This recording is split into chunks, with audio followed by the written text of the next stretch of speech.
இறைவா, எனக்கு மட்டும் ஏன் இந்த நிலைமை, என்னை சுற்றி மட்டும் ஏன் இப்படி உள்ளனர் அனைவரும் என்று நொந்து கொள்கிறீர்களா? அப்போது உங்களுக்கான பதிவு தான் இது. ஒருவர் தன்னுடைய வாழ்க்கையில் கஷ்டப்பட்டு முன்னேறி ஒரு நிலைக்கு உயர்கிறார் என்னும் பட்சத்தில் அவருடன் அவருக்கு தெரியாமலேயே எதிரிகளும் துரோகிகளும் இருப்பார்கள். அப்படி எதிரிகள் துரோகிகள் இருக்கும் பட்சத்தில் அவர்களால் அடுத்த கட்டத்திற்கு முன்னேற முடியவே முடியாது. நம்மை சுற்றி நமது நண்பர்கள் என்னும் போர்வையிலேயே நம்முடன் சில துரோகிகளும் வாழ்ந்து கொண்டுதான் இருப்பார்கள். அவர்கள் நம் முன்னேற்றத்தை கண்டு பொறாமை கொண்டு நாம் முன்னேறுவதை பக்கத்தில் இருந்தே பார்த்து வயிறு எறிந்து கொண்டிருப்பார்கள். அவர்களுடைய எண்ணங்கள் நம்மை சுற்றி எதிர்மறை ஆற்றலை உருவாக்கி நாம் மேலும் முன்னேற விடாத நிலையை அது உருவாக்கி கொண்டிருக்கும். ஆனால் நம்முடன் இருப்பவர்கள் தான் நமக்கு அதற்கான காரணம் என்று நாம் அறியாமலேயே அவர்களிடமே நமது பிரச்சனைகளையும் குறைகளையும் நாம் கூறி தினமும் கண்ணீர் விட்டு கொண்டிருப்போம்.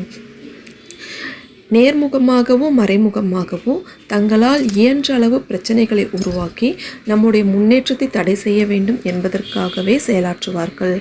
அப்படிப்பட்ட எதிரிகளையும் துரோகிகளையும் நம் வாழ்வில் இருந்து நீக்குவதற்கு செய்யக்கூடிய ஒரு எளிமையான வழிபாட்டு முறையைத்தான் இந்த ஆன்மீக பதிவில் நாம் காண இருக்கின்றோம். நமக்கு எதிரிகளாக திகழக்கூடியவர்களை கூட நாம் ஓரளவிற்கு நம்பிவிடலாம். ஆனால் உடனிருந்து நாம் கீழே விழுக வேண்டும் என்பதற்காக குழிப்பறிக்கும் துரோகிகளை நம்மால் கண்டுபிடிப்பது என்பது மிகவும் சிரமம். அதே சமயம் அவர்களால் நமக்கு ஏற்படக்கூடிய பாதிப்பு என்பது மிக மிக அதிகமாகவே திகழ்கிறது. இந்த துரோகிகளையும் எதிரிகளையும் உணர்ந்து அவர்கள் நம்முடைய வாழ்க்கையை விட்டு விலகி செல்வதற்கு பல பரிகாரங்களும் வழிபாட்டு முறைகளும் இருக்கின்றன.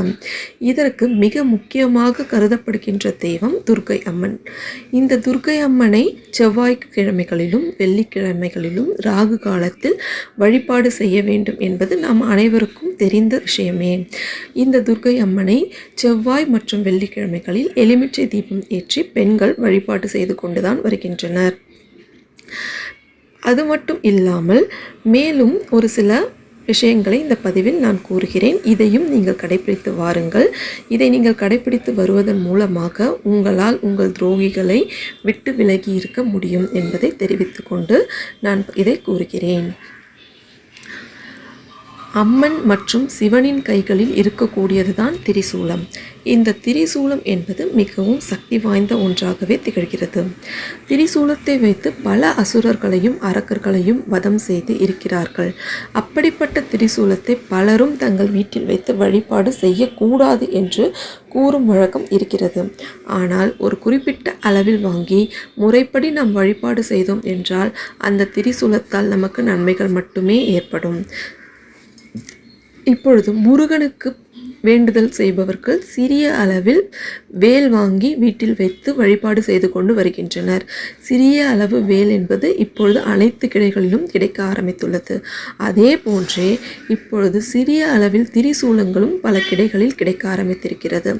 அதில் 6 இன்ச் அளவிற்கு மட்டும் திரிசூலம் இருக்கும்படி பார்த்து வாங்க வேண்டும்.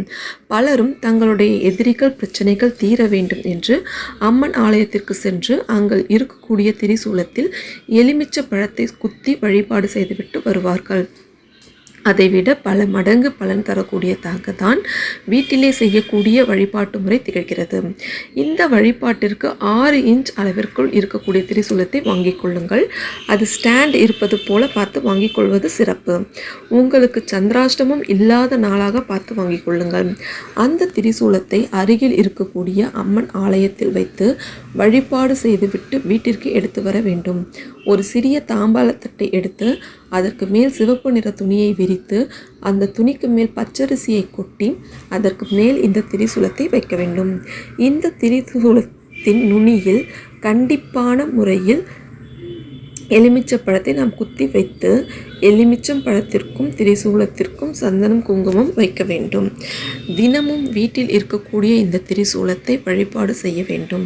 குங்கும அர்ச்சனை செய்வது, மஞ்சள் அர்ச்சனை செய்வது போன்ற வழிகளில் நாம் வழிபாடு செய்யும் பொழுது நமக்கு அம்மனின் அருள் பரிபூர்ணமாக கிடைக்கப்பெற்று இதனால் நம் வாழ்வில் இருக்கக்கூடிய துரோகிகள் மற்றும் எதிரிகளின் தொல்லையிலிருந்து நம்மால் விடுபட முடியும் என்று கூறி இப்பதிவினை நிறைவு செய்து கொள்கிறேன். நன்றி.